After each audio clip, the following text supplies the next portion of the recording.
બીજો દાખલો છે. 1, 2, 3 માટે 1, 2 અને 2, 3ને સમાવતા સૌવાચક પરંપરિત હોય પણ સંમિત ન હોય તેવા કેટલા સંબંધ મળે?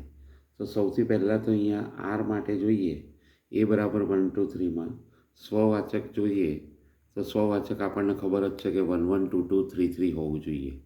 એના માટે 1, 1 હોવું જોઈએ, 2, 2 હોવું જોઈએ અને 3, 3 હોવું જોઈએ. બરાબર છે. પછી આગળ વિચારીએ તો પરંપરિત છે એ થવા માટે તમારી જોડે 1, 2 અને 2, 3નો સમાવે છે એટલે 1, 2, 2, 3 હોય તો 1, 3 પણ હોવું જોઈએ. બરાબર છે. 1, 3 પણ હોવું જોઈએ. એટલે આ પરંપરિત માટે હોય અને સંમિત ન હોવું જોઈએ. સંમિત ન હોય તો 1, 2 હોય તો 2, 1 ન હોવું જોઈએ. 2, 1 નોટ બિલોંગ્સ ટુ આર અને જોડે જોડે 3, 2 પણ નોટ બિલોંગ્સ ટુ આર. આ રીતના સંબંધો જોઈએ તો પહેલો સંબંધ આપણને મળી જાય 1, 1, 2, 2, 3, 3. પછી આવે 1, 2, 2, 3 અને 1, 3. બરાબર છે. એટલે આટલો એક આવી જાય.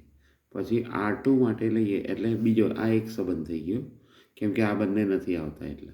પછી R2 માટે જોઈએ તો એની અંદર 1, 1 એટલે R1 તો ખરું જ અને યોગમાં શું આવે 1, 1 આવે, 2, 2, 3, 3 આવે, 1, 2 આવે, 2, 3 આવે, 1, 3 આવે અને એક ખાલી 2, 1 લઈ લેવાનું.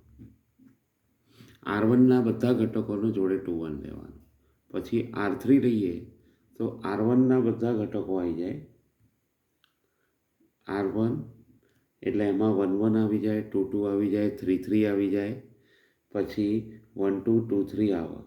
પછી આપણે એમાં 1, 3 અને જોડે જોડે 3, 2 લઈ લેવાનું. તો આ રીતે R1, R2 અને R3 એટલે આપણને 3 સંબંધ મળે કે જે કેવા હોય સ્વવાચક હોય, પરંપરિત હોય પણ સંમિત ન હોય. બરાબર. સ્વવાચક, પરંપરિત પરંતુ સંમિત નહીં. બરાબર. પછી આગળ એવું કીધેલું છે કે A બરાબર 2, 3, 4, B બરાબર 8, 9, 12. તો R બરાબર A1, B1, A2, B2 belongs to A cross B અને B ક્રોસ A કે જ્યાં B2 એ A1 વડે અને B1 એ A2 વડે વિભાજ્ય હોય તેવા કુલ સંબંધોની સંખ્યા મેળવવાની છે. તો સૌથી પહેલાં તો અહીંયા આગળ આપણે એમ જોઈએ તો અહીંયા આગળ આ આપણને A આપેલું છે, આ B. એની અંદર ઘટકો છે 2, 3 અને 4. બીમાં છે 8, 9 અને 12. તો આપણે એના ઉપરથી 2 હોય તો એની જોડે કયા કયા સંબંધ આવે તો 8 અને 12. પછી 3ની જોડે કયા આવે તો 9 અને 12. 4ની જોડે કયા આવે તો 8 અને 12. આ રીતે કુલ જોવા જઈએ તો B2 એ A1 વડે વિભાજ્ય હોય તો દરેક માટે એક એક ઘટક માટે 2, 2 પસંદગી થાય એટલે 3 ગુણ્યા 2 કુલ 6 ઘટકો મળે. 6 સંબંધો નહીં એટલે 6 સંબંધો નહીં પણ 6 પસંદગી મળે. એ જ રીતે તે જ પ્રકારે B1 એ A2 વડે વિભાજ્ય છે. તો એવી પણ આવી 6 જ મળશે. તેવી પણ 6 પસંદગી થાય.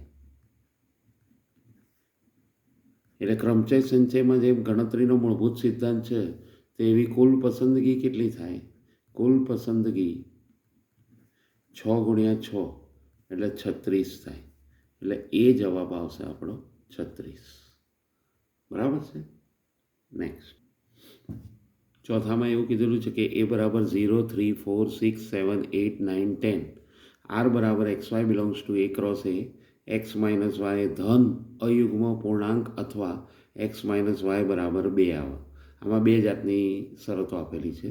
તો આર સંમિત બને તે માટે ઓછામાં ઓછા કેટલા ઘટકો ઉમેરવા પડે? તો સૌથી પહેલાં એમાં યુગ્મ કયા છે? તો 0, 4, 6, 8 અને 10 આ યુગ્મ છે. અને અયુગ્મ કયા છે? તો 3, 7 અને 9 અયુગ્મ છે. આના ઉપરથી આપણે આગળ વિચારવાનું છે. હવે આર બરાબર એક તો એક્સ માઇનસ વાય લેવાનું છે, એ ધન અયુગ્મ, અથવા તો બીજું શું આવે? એક્સ માઇનસ વાય બરાબર 2. આવું જે રીતે થતું હોય એવી આપણે ક્રમયુક્ત જોડો લખીએ. તો અહીંયા આગળ 6, 4 પછી માઇનસ કરીએ, એટલે અહીંયા આગળ 6 માઇનસ 4 કરીએ તો 2 મળે છે. એ રીતે જુઓ, બંનેમાંથી ગમે તે એક થતું હશે એવી જોડ લઈએ છીએ આપણે. 8, 6, 9, 7, 10, 8, 3, 0, 7, 0, 9, 0, 4, 3, 6, 3, 8, 3, 10, 3, 7, 4, 9, 4, 7, 6, 9, 6, 8, 7, 10, 7, 8 9, 8 અને 10 આટલી જોડ મળે. તો 1, 2, 3, 4, 5, 6, 7, 8, 9, 10, 12, 13, 14, 15, 16, 17, 18, 19 કુલ કેટલી જોડ મળી? 19 ઘટક ઉમેરવા પડે. બરાબર છે? 19 ઘટક હોય ને તો જ સંમિત થાય, તો જ સંમિત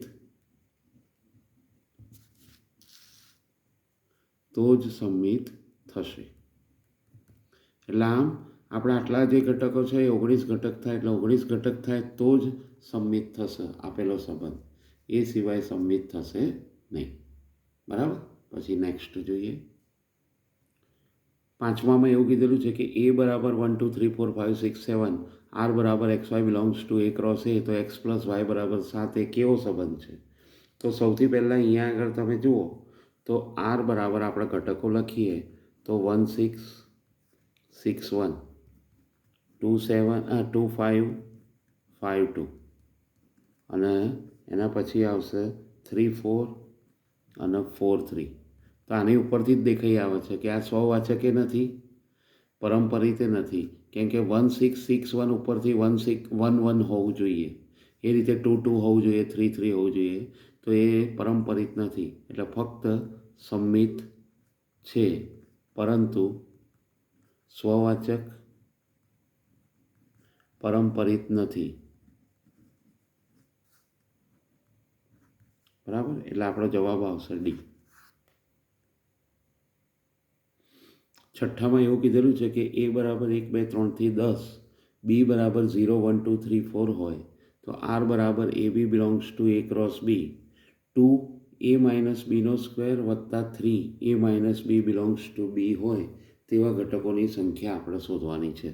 એટલે આપણે આને છે અહીંયા આગળ જો અહીંયા આગળ સાદુરૂપ આપીએ 2 એ માઇનસ બીનો સ્ક્વેર વત્તા 3 એ માઇનસ બી, તો થોડુંક સાદુરૂપ આપીએ તો એ માઇનસ બી કોમન નીકળે અને અહીંયા આગળ આવે 2a minus 2b plus 3.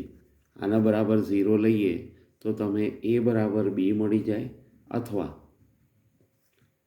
A minus બી બરાબર -2. આમ છે ને ખરેખર એ -3/2 થાય, એ માઇનસ બી, પણ એ નજીકની કિંમત -2 પૂર્ણાંક જ લેવી પડશે. તો પૂર્ણાંક કિંમત કઈ આવશે? -2 આવશે નજીકની. તો આપણે એમ કહી શકીએ કે -2 થાય એવી નજીકની નાની કિંમત લઈએ છીએ.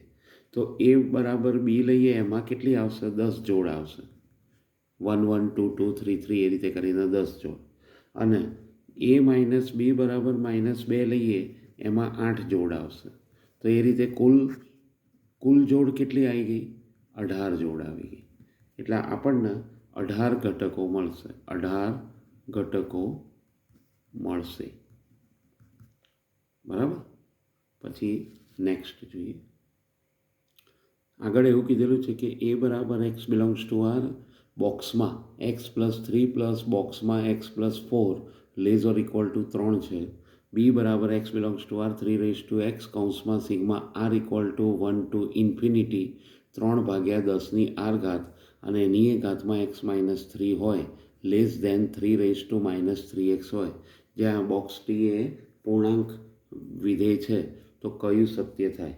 તો સૌથી પહેલાં તો અહીંયા આગળ આપણે જોઈએ તો અહીંયા આને લખવું હોય તો આમાંથી 3ને બહાર કાઢીએ એટલે આ રીતે લખાય, box x+3 plus box x+4 less or equal to 3 છે.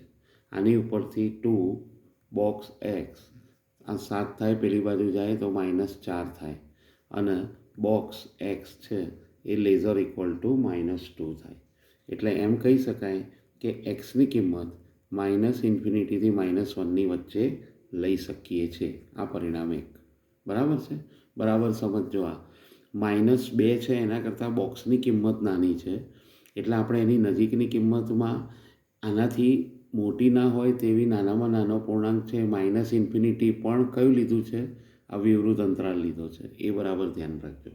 પછી આગળ જોઈએ તો હવે આ જે શરત આપેલી છે એ લઈએ, 3x 3/10 upon 1 - 1/10 raise to x-3 less than 3 - 3x. આ શ્રેણી છે અનંત શ્રેણી થઈ ગઈ. અનંત શ્રેણી કઈ થઈ? સમગુણોત્તર શ્રેણી થઈ ગઈ.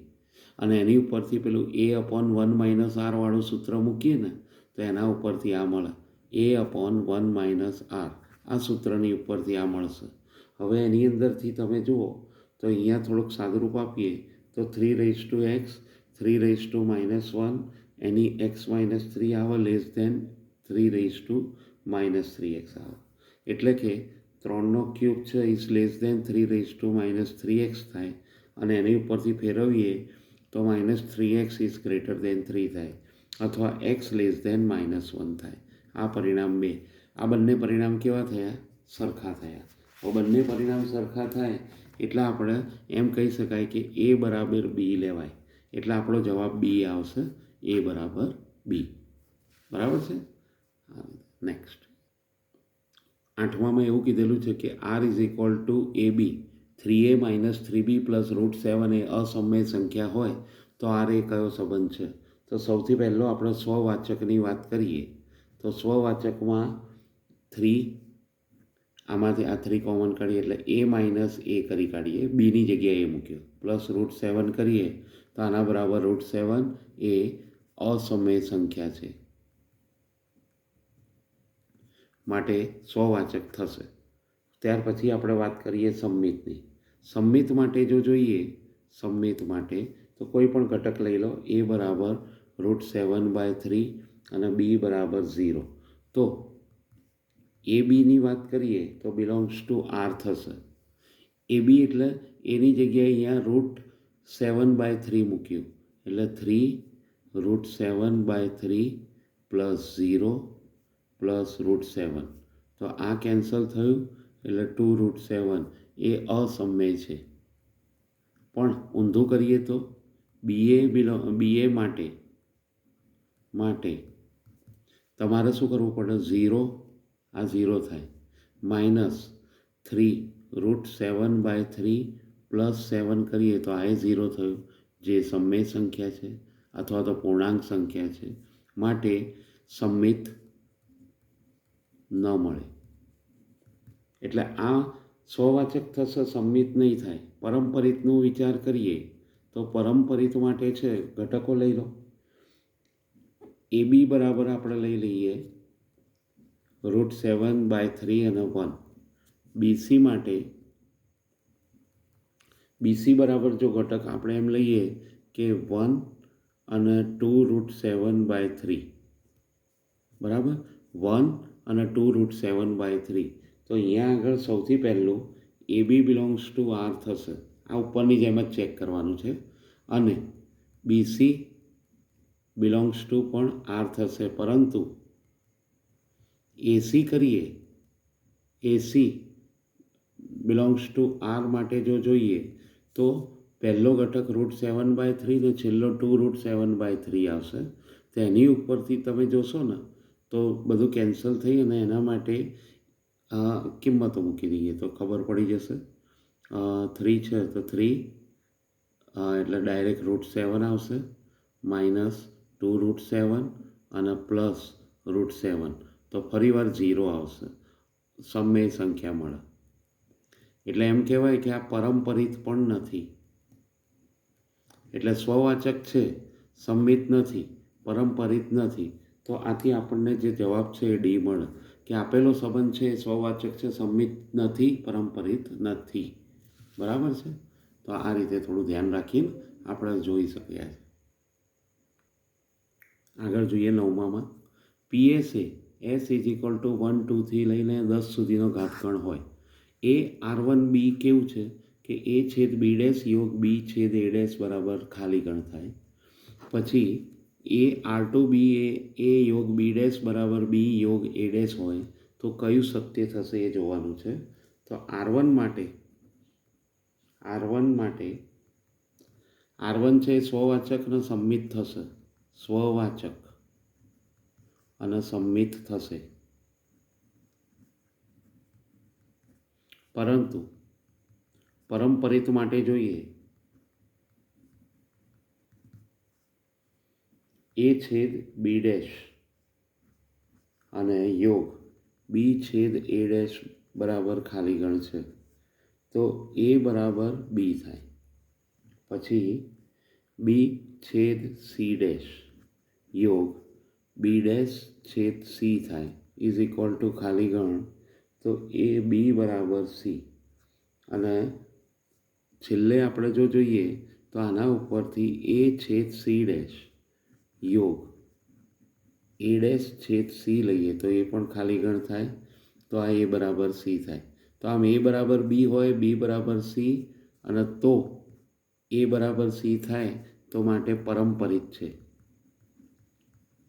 એટલે સ્વવાચક તો થવાનો જ છે, સંમિત થવાનો, અને પરંપરિત છે એટલે સામ્ય સંબંધ છે.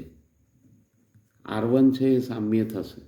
R2 માટે જો વિચારીએ તો R2 માટે એમાં A યોગ Bનો ડેશ બરાબર B યોગ Aનો ડેશ લેવાનો છે.